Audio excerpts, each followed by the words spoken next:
नमस्कार, स्वागत है आपका ईटी नाउ स्वदेश पे। मैं हूं विश्व मोहन और आप देख रहे हैं गुड मॉर्निंग स्वदेश। अगले आधे घंटे तक हम आपको बताने वाले हैं कि ग्लोबल मार्केट से आज के लिए क्या क्यूज मिल रहे हैं। साथ ही आपको खबरों वाले शेयर भी बताएंगे और साथ ही ब्रोकरेज हाउसेस की रिपोर्ट लेकर आएंगे और कमोडिटी मार्केट का भी पूरा अपडेट आपके लिए होगा। तो चलिए सबसे पहले ग्लोबल मार्केट के क्यूज देख लेते हैं कि किस तरह की शुरुआत एशियाई बाजारों की हुई। तो एशियाई बाजारों की अगर बात करें तो मिली जुली शुरुआत हुई है। निक्केई पर दबाव है, करीब करीब आधे % की गिरावट यहां पर दिख रही है। कॉस्पी आधा % ऊपर है। हांगकांग और चीन के बाजार में हल्की तेजी के साथ कारोबार हो रहा है, लेकिन हांगकांग के बाजारों में करीब करीब आधे % तक की तेजी वहां पर भी दिख रही। तो संकेत ठीक ठाक मिल गए। अमेरिकी बाजारों की बात करें तो शुक्रवार के सत्र में डाउ जोन्स और S&P 500 दोनों ही इंडेक्स 2023 की नई ऊंचाई पर बंद हुए और नवंबर में जिस तरह की रैली देखने को मिली थी वो रैली लग रहा है दिसंबर में भी कंटिन्यू होगी। और अगर S&P 500 के लेवल्स की अगर बात करें तो मार्च 2022 के सबसे ऊपरी स्तरों पर S&P 500 पहुंच चुका है और इस साल 2023 में करीब 20% तक की तेजी अब तक दिख चुकी है और करीब 9.5% की तेजी डाउ जोन्स भी 2023 में अब तक दिखा चुका है। नैस्डैक में तो जबरदस्त तेजी है। 2023 में करीब करीब 37% की मजबूती नैस्डैक इंडेक्स में भी आ चुकी है।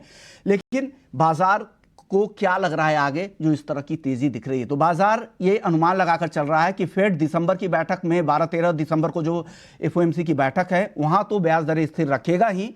2024 में मार्च में पहली कटौती की उम्मीद 70% मार्केट के एक्सपर्ट्स को लग रहा है। वहीं पूरे साल की अगर बात करें तो 2024 में 5 कटौती की उम्मीद कर रही है, यानी 11 बार दरें बढ़ने के बाद अब लग रहा है कि 2024 में कटौती का सिलसिला शुरू हो जाएगा। यह बाजार को काफी पसंद आ रहा है। अन्य संकेतों की बात करें तो कच्चा तेल, जहां ओपेक प्लस के मेंबर्स में आपसी सहमति नहीं बनी तो फैसला यह हुआ कि कुछ देश स्वेच्छा से अपने उत्पादन को कम करेंगे या कुछ अनिवार्य तौर पर यह नहीं रहेगा। तो इस वजह से यहां पर कच्चे तेल पर दबाव बन रहा है। हालांकि जो 22 लाख बैरल कटौती का 2024 के पहले क्वार्टर के लिए फैसला हुआ था उसमें से आधे के आसपास की कटौती पहले से ही हो रही है। तो इस वजह से बाजार इसको बहुत ज्यादा प्राइस नहीं कर रहा है और दबाव दिख रहा है। करीब $78 के आसपास ब्रेंट क्रूड आ रहा है। लेकिन सोना यहां पर जबरदस्त तेजी दिख रही है। इक्विटी मार्केट के साथ साथ यहां पर भी जबरदस्त पैसा लग रहा है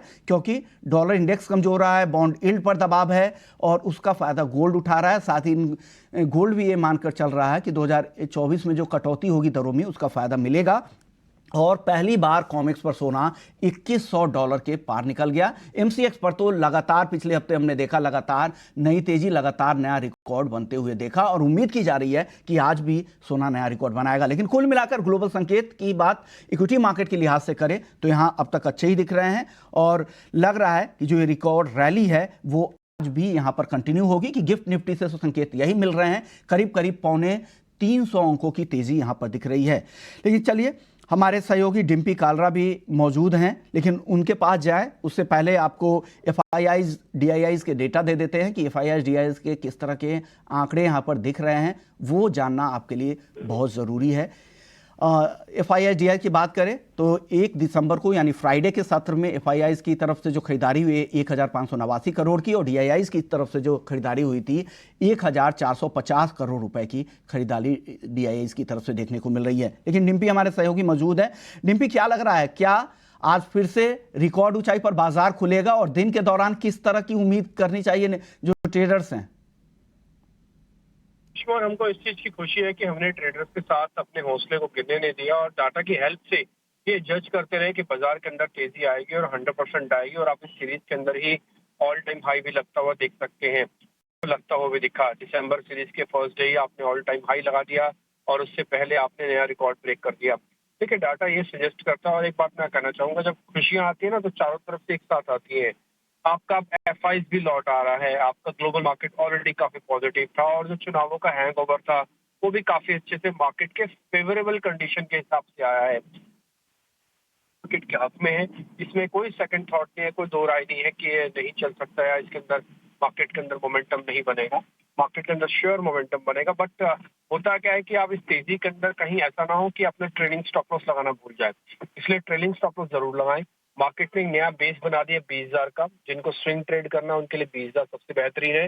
जिनको थोड़ा और अर्ली ट्रेड रखना है तो 20,300 350 रखें, क्योंकि आज थोड़ा गैप भी करेगा मार्केट एक फिफ्थ से गैप मिलने वाला है बाजार को, तो इसलिए आप ट्रेलिंग स्टॉप लॉस लगाएं।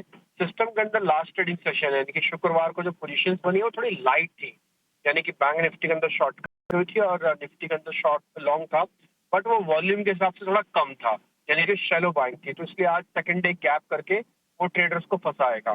तो इसलिए आज आपको मोमेंटम तो मिलेगा, बट मोमेंटम के बाद कितनी तेजी आएगी उसको थोड़ा सा भी कहना मुश्किल है।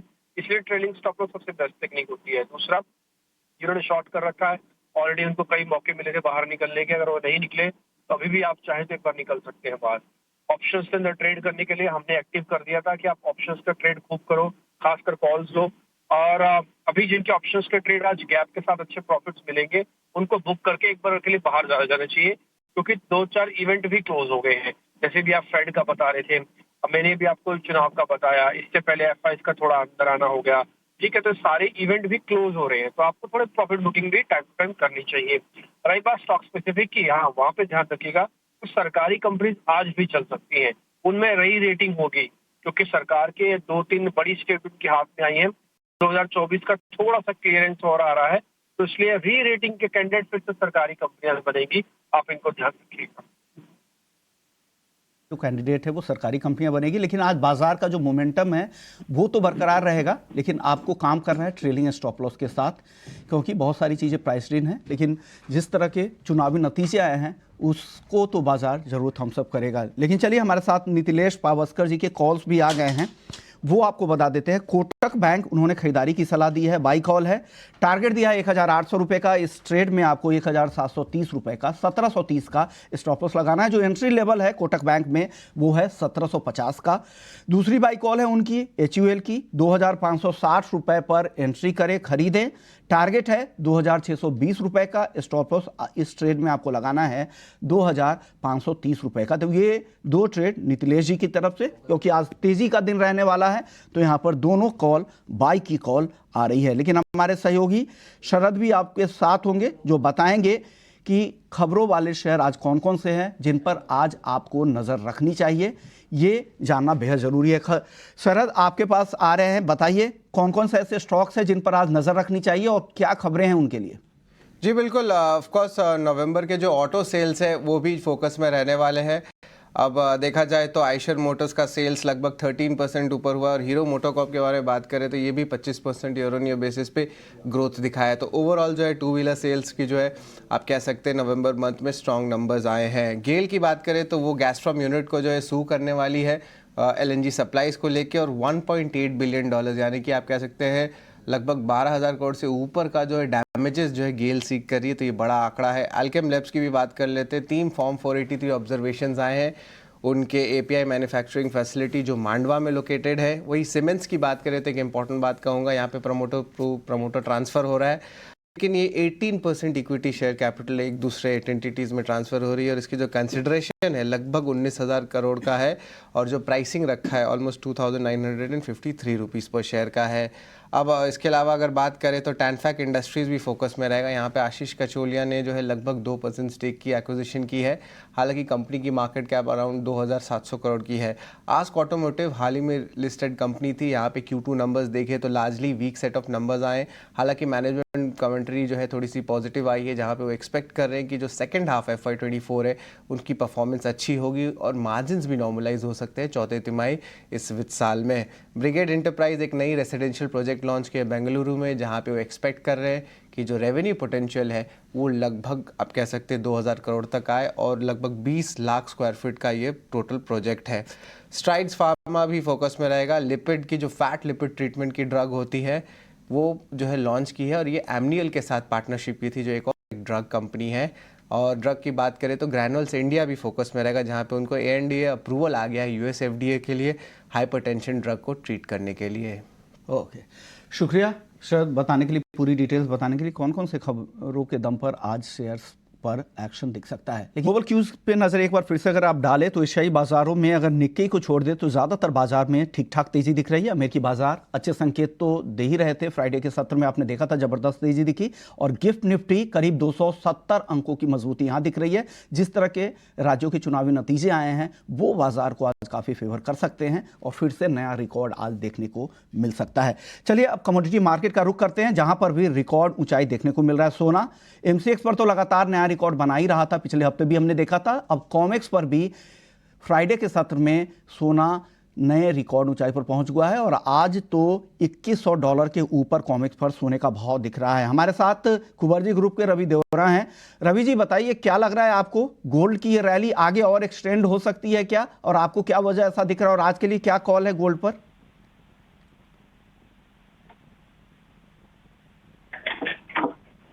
रवि जी, रवि जी से वापस से उनके लाइन में कुछ दिक्कत लग रही है। लेकिन गोल्ड में बता दें कि जबरदस्त तेजी का दौर चल रहा है। पिछले हफ्ते भी हमने करीब 3.5 से 4% के आसपास की तेजी दिखी थी, और वो तेजी आज भी घरेलू बाजार में भी कंटिन्यू हो सकती है और रिकॉर्ड ऊंचाई पर सोना कारोबार कर रहा है। रवि जी बताइए, गोल्ड में आज क्या करना चाहिए, क्या ये तेजी और एक्सटेंड होगी दिन के दौरान?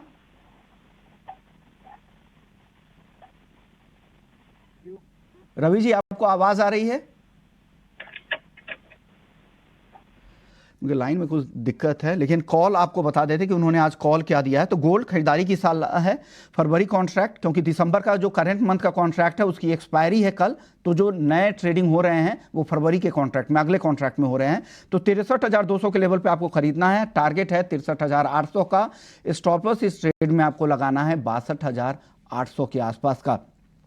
कॉल कॉपर की है, 725 रुपए पे खरीदना है आपको, 736 रुपए का टारगेट है, स्टॉप लॉस इस ट्रेड में आपको लगाना है 720 का। हालांकि कच्चे तेल पर इन्होंने कॉल नहीं दिया है, लेकिन कच्चे तेल पर लगातार दबाव दिख रहा है। बुधवार के अगर क्लोजिंग सत्र से अगर आप देखें तो कच्चा तेल करीब 5% अब तक नीचे आ चुका है। ब्रेंट का भाव $79 के नीचे है, $78.5 कह सकते हैं, उसके आसपास है, करीब 0.25% से 1% की गिरावट आज भी इंटरनेशनल मार्केट में कच्चे तेल में दिख रही है। और फ्राइडे के सत्र की बात करें तो वहां पर 2% की गिरावट दिखी थी। जिस तरह से ओपेक मेंबर्स में आपस में सहमति नहीं बनी थी, तो बाद में फैसला ये हुआ कि 30 नवंबर की बैठक में कि अब जो स्वेच्छा से नहीं, अनिवार्य तौर पे नहीं, स्वेच्छा से उत्पादन घटाएंगे। तो कुछ मेंबर्स हैं जिन्होंने उत्पादन कटौती का फैसला किया और कुल 2024 की जो पहली तिमाही है वहां पर 22 लाख बैरल उत्पादन कम किए जाएंगे, और उसका दबाव में, और उसमें से कई सारी 50% के आसपास की जो कटौती है पहले से ही हो रही है, उससे दबाव यहां पर कच्चे तेल पर बना है। साथ ही यूएस में जो रिग्स काउंट है, ऑयल रिग्स की संख्या है, वो अब धीरे धीरे बढ़ रहे हैं। उत्पादन यूएस में रिकॉर्ड के आसपास है, और जिस तरह की रिकवरी की उम्मीद चाइना से की जा रही थी, डिमांड रिकवरी की, वो नहीं दिख रही है। वो दबाव अब कच्चे तेल पर साफ तौर पर दिख रहा है। लेकिन चलिए अब आगे बढ़ते हैं, इक्विटी मार्केट की तरफ वापस से रुख करते हैं, और आज के लिए डोमेस्टिक ब्रोकरेज हाउसेस की तरफ से क्या ट्रेडिंग कॉल्स है वो आपको बता देते हैं। जेएम फाइनेंस की तरफ से बजाज फिनसर्व है, 1,681 रुपए पर इसे खरीदना है आपको, टारगेट है 1,762 रुपए का, दूसरा टारगेट है 1,790 रुपए का। इस ट्रेड में आपको 1,632 का स्टॉप लॉस लगाना है। अगली कॉल जेएम फाइनेंस की तरफ से है वेदांता, 240 रुपए पे खरीदना है, टारगेट है 252 रुपए का, अगला टारगेट है 257 का, स्टॉप लॉस इस ट्रेड में है 234 रुपए का। स्वास्तिका इन्वेस्टमार्ट की कॉल है, एसबीआई बाई कॉल है, टारगेट 600 और स्टॉप लॉस इस ट्रेड के लिए है 565 रुपए का। एलएनटी 3,170 के स्टॉप लॉस के साथ खरीदारी की सलाह, और 3,300 का यहां पर टारगेट दिया है स्वास्तिका की तरफ से। रेलीगेयर की तरफ से जी एंटरटेनमेंट खरीदारी की सलाह है, 285 के टारगेट के लिए खरीदना है, इस ट्रेड में आपको 257 का स्टॉप लॉस लगाना है। पीएनबी खरीदारी की सलाह, 87 रुपए के टारगेट के लिए खरीदारी करें, 78 रुपए का स्टॉप लॉस लगाए। निर्मल बैंक की तरफ से भी 2 ट्रेड कॉल है, ये दोनों ही बाई कॉल है।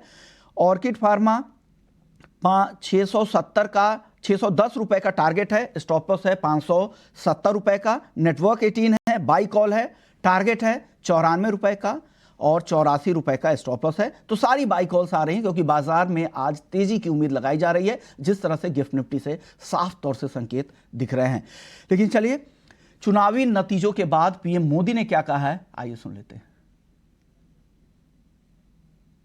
आज भारत दुनिया की सबसे तेजी से विकसित होती आर्थिक ताकत है। आज भारत का आत्मविश्वास, भारत के लोगों का आत्मविश्वास अभूतपूर्व स्तर पर है। आज भारत में, आज देश में रिकॉर्ड जीएसटी कलेक्शन हो रहा है। कृषि उत्पादन के नए रिकॉर्ड बन रहे हैं। भारत के शेयर मार्केट पर भरोसा चरम पर है। आज भारत के निर्यात के नए रिकॉर्ड बन रहे हैं। यूपीआई ट्रांजैक्शन के नए रिकॉर्ड बन रहे हैं। त्योहारों में खरीद के नए रिकॉर्ड बन रहे हैं। गाड़ियों की सेल के नए रिकॉर्ड बन रहे हैं। आज भारत में सीमेंट प्रोडक्शन बढ़ रहा है, कोयला प्रोडक्शन बढ़ा है। आज भारत में स्टील उत्पादन बढ़ा है, बिजली उत्पादन बढ़ा है। दुनिया भर की कंपनियां भारत में मैन्युफैक्चरिंग के लिए आतुर है। हवाई यात्रा करने वालों की संख्या उच्चतम स्तर पर है। होम लोन में भी, उस सेक्टर में भी बहुत अधिक वृद्धि देखी जा रही है। साथियों, आज भारत का फिजिकल इंफ्रास्ट्रक्चर पूरी तरह से ट्रांसफॉर्म हो रहा है। तो आप पीएम मोदी को सुन रहे थे। चुनावी नतीजों के बाद उन्होंने ये स्पीच दिया जिसमें उन्होंने कहा कि किस तरह से भारत की तस्वीर बदली है पिछले कुछ दिनों से, चाहे वो इकोनॉमिक नंबर्स हो या जो इन्वेस्टमेंट डेस्टिनेशन के तौर पर भारत पसंदीदा जगह बनता जा रहा है, ये पीएम मोदी कहते हुए। लेकिन चलिए, आज इंटरनेशनल ब्रोकरेज हाउसेस की नज़र कहाँ पर है, किन स्टॉक पर वो पैसे लगाने की सलाह दे रहे हैं, कहाँ पर वो बुलिश है, कहाँ पर बेरिश व्यू है, उनका बताने के लिए हमारी सहयोगी अशेषा मौजूद है। अशेषा, बताइए। कवरेज रिपोर्ट आई है, खरीदारी की राय दी है और 4110 रुपीस प्रति शेयर का टारगेट दिया है। सिटी का मानना है कि कंपनी एक एक्सपेंशनरी मोड में है, कॉस्ट भी आगे चलते हुए इम्प्रूव हो सकते हैं और उसी के चलते उन्होंने ईपीएस एस्टिमेट्स, उनका मानना है कि ईपीएस 18% से ग्रो कर सकता है सीएजीआर पर FY 24 से 26 के पीरियड पर। इसी के चलते खरीदारी की राय है और 4110 रुपीस प्रति शेयर का नुवामा वेल्थ पर टारगेट है। इसके अलावा मक्वेरी की एक रिपोर्ट आई है ऑटो सेक्टर पर। याद रखें, ऑटो सेल्स डेटा आया था नवंबर के महीने का फ्राइडे को, जिसके चलते ये रिपोर्ट आई है। उनका मानना है कि टू व्हीलर सेगमेंट में अच्छा परफॉर्मेंस देखने को मिला फेस्टिव सीजन में। कमर्शियल व्हीकल्स की बात करें तो MHCV यानी medium and heavy commercial vehicle segment में स्लो डाउन देखने को मिला, लेकिन PV registrations, passenger vehicle segment के रजिस्ट्रेशंस भी काफ़ी स्ट्रॉन्ग थे, 10% का ग्रोथ देखने को मिला। टाटा मोटर्स उनका प्रेफर्ड पिक है ऑटो सेगमेंट में, फॉलोड बाय TVS, M&M और मारुति सुजुकी। इसके अलावा हुनासा कंज्यूमर पिछले कई दिनों से फोकस में रहा है जब से लिस्टिंग हुआ। अब जेफरीज की रिपोर्ट आई है जहां उन्होंने खरीदारी की राय बरकरार रखी है और 530 रुपीस प्रति शेयर का टारगेट दिया है। जेफरीज का मानना है कि हुनासा अभी भी इवॉल्व हो रहा है ऑफलाइन स्पेस में और ऑनलाइन मिक्स बात करें तो कंपनी अगर इन्वेंट्री पुश करना चाहती है तो उसके चलते कंपनी को ज़्यादा फायदा नहीं होगा। खरीदारी की राय है जेफरी से और 530 रुपीस प्रति शेयर का हुनासा कंज्यूमर पर टारगेट है। इसके अलावा मीडिया सेक्टर पर एक बड़ी रिपोर्ट आई है UBS से, बेरिश रिपोर्ट है, जहां उनका मानना है कि Indian TV advertising revenue growth अब इन्फ्लेक्शन पॉइंट से बाहर चला गया है और अंडर परफॉर्मेंस देखने को मिल सकता है। GDP ग्रोथ से कंपेयर करें तो मीडिया सेक्टर अंडर परफॉर्म करेगा अगले कुछ सालों में। जी को डाउनग्रेड कर दिया है, न्यूट्रल की राय दी है और सन टीवी को भी डाउनग्रेड कर दिया है, अब सेल की राय दी है वर्सेस पहले जो न्यूट्रल की राय दी थी। लास्टली न्यूजन सॉफ्टवेयर, जहां जेफरीज की रिपोर्ट है, खरीदारी की राय दी है और टारगेट प्राइस जो पहले 1275 रुपीस प्रति शेयर था वह बढ़ाकर 1740 रुपीस प्रति शेयर कर दिया है। उनका मानना है कि ग्रोथ आउटलुक काफ़ी स्ट्रॉन्ग है, ट्रैक्शन काफ़ी अच्छा है और कंपनी ग्रोथ को प्रायोरिटाइज कर रही है, जो भी एक बड़ा पॉजिटिव है। तो खरीदारी की और 1740 रुपीस प्रति शेयर का टारगेट। पूरी डिटेल्स बताने के लिए तो ये पूरी रिपोर्ट को लेकर आप देख सकते हैं। सिर्फ अगर मीडिया सेक्टर को छोड़ दें तो बाकी हर जगह यहाँ पे बाइंग कॉल्स भी, यहाँ पर पोजिशनल बेट के लिए भी जो इंटरनेशनल ब्रोकरेज हाउसेस हैं उनकी तरफ से बाय रेटिंग ही आ रही है। चलिए, लेकिन आज के लिए क्यूज तो काफ़ी अच्छे दिख रहे हैं। गिफ्ट निफ्टी अगर आप देखें तो 270 अंक ऊपर है, 20,630 के आसपास। तो उम्मीद यही की जा रही है एक बार फिर से नया रिकॉर्ड बन सकता है।